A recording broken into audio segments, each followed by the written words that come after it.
নমস্কার, আমি ঋতব্রত মুখার্জি। মির্চি বাংলার সমস্ত দর্শক ও শ্রোতা বন্ধুদেরকে আমার পক্ষ থেকে জানাই নতুন বছরের অনেক অনেক শুভেচ্ছা। আপনারা নতুন বছরে ইতিমধ্যেই শুনে ফেলেছেন ওখানে অমঙ্গল, সানডে সাসপেন্সে তারাদাস বন্দ্যোপাধ্যায়ের ছোট গল্প ওখানে অমঙ্গল জাস্ট রিলিজ করলো এবং আপনারা অনেকেই শুনেছেন এবং এইবার গল্প পাঠে এবং প্রকাশ সমেত চরিত্রে আমি আছি এবং আপনারা অনেকেই ইতিমধ্যেই শুনে আপনাদের ভালোবাসা, আপনাদের কমেন্টস জানিয়েছেন, আপনাদের গল্প পাঠ ভালো লেগেছে এবং আপনাদের এই গল্পে অভিনয় ভালো লেগেছে। তার জন্য সকলকে আন্তরিকভাবে ধন্যবাদ ও কৃতজ্ঞতা জানাই আপনাদের ভালোবাসার জন্য। Thank you so much for all the love. আর যারা যারা এখনো শোনেননি, সানডে সাসপেন্সে কিন্তু রিলিজ করে গেছে তারাদাস বন্দ্যোপাধ্যায়ের গল্প ওখানে অমঙ্গল। আপনারা শুনতে পারবেন মির্চি বাংলার ইউটিউব চ্যানেলে এবং গানা অ্যাপে গিয়ে।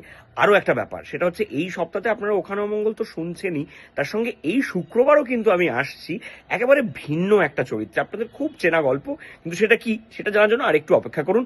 দেখা হচ্ছে এই শুক্রবারেও। মির্চি সানডে সাসপেন্স, কান টান উত্তেজনা।